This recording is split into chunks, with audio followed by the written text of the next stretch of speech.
বাংলাদেশের একটা জনপ্রিয় ভাইরাল মাখা অর্থাৎ ভর্তা বানাতে চলেছি। পুরোপুরি দেখো ভিডিওটা, স্কিপ না করে। তো তার জন্য কয়েকটা পেঁয়াজ লাগবে আর তার সঙ্গেই লাগবে কয়েকটা রসুন।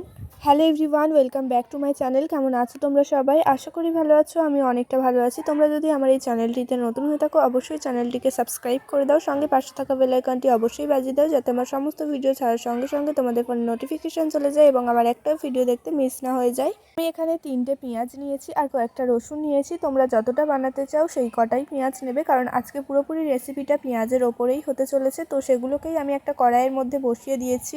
পেঁয়াজ আর রসুনগুলোকে আমাদের পুড়িয়ে নিতে হবে, তাই আমি কড়াইটা চেঞ্জ করেছি। আমাদের বাড়িতে পুরানো রুটি করার একটা তাওয়া ছিল, সেটাই নিয়েছি। আর পেঁয়াজ আর রসুনের সঙ্গে দুটো শুকনো লঙ্কাও পুড়িয়ে নিয়েছি ভালোভাবে। শুকনো লঙ্কাটা আগে হয়ে গিয়েছে, তাই জন্য তুলে নিয়েছি। ওদিকে পেঁয়াজ আর রসুনটা হচ্ছে, কিছুক্ষণ পরে আমি রসুনটাও তুলে নেব। পেঁয়াজটাই হতে দেরি হবে, আর কোনো তেল বা কিছুই লাগবে না, শুধুমাত্র তাওয়াতে দেব। প্রথমে লঙ্কা, তারপরে রসুন, তারপরে পেঁয়াজ, একে একে সমস্ত কিছু ভালোভাবে পুড়িয়ে নিয়েছি আর একটা প্লেটের মধ্যে নিয়ে নিয়েছি। তো চলো এবার পুরোপুরি ভিডিওটা দেখতে থাকো, স্কিপ না করে, আমি কিভাবে বানাই এটা। তোমরা আমার রিলস ভিডিও এবং ডেলি ব্লগ এবং শর্টস ভিডিও যদি দেখতে চাও, তাহলে আমার ইনস্টাগ্রাম আইডি SHININGSNEHA07 এবং ফেসবুক আইডি SHININGSNEHAতে গিয়ে দেখে আসতে পারো। আর তোমরা যদি চাও যে ইউটিউবেই আমার রিলস ভিডিওগুলো এবং শর্টস ভিডিওগুলো, শর্টস ব্লগগুলো দেখতে চাও, তাহলে একটু কমেন্ট করে যাও, তাহলে অবশ্যই আমি ইউটিউবেও ওগুলো ছাড়বো।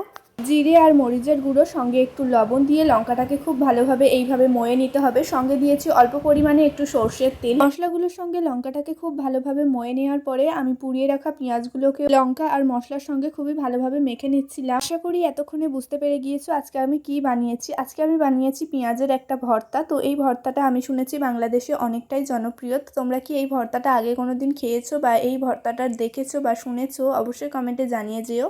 আমি তো প্রথমবারই ভর্তাটা বানালাম, আর দেখতে দেখো কতটা সুন্দর হয়েছে। আর সত্যি বলতে খেতেও কিন্তু বেশ ভালো হয়েছিল। তোমরাও চাইলে ট্রাই করতে পারো। ভিডিওটা কেমন লাগলো অবশ্যই কমেন্ট করে জানিয়ে দিও, আর আমার চ্যানেলটিকে সাবস্ক্রাইব করে দিও। ভিডিওটা এখানেই শেষ করছি। শেষ পর্যন্ত দেখার জন্য জানাচ্ছি অনেক অনেক ধন্যবাদ। ভালো থেকো, সুখে থেকো, আনন্দে থেকো, আর অবশ্যই চ্যানেলটিকে সাবস্ক্রাইব করে দিও। Tata, by.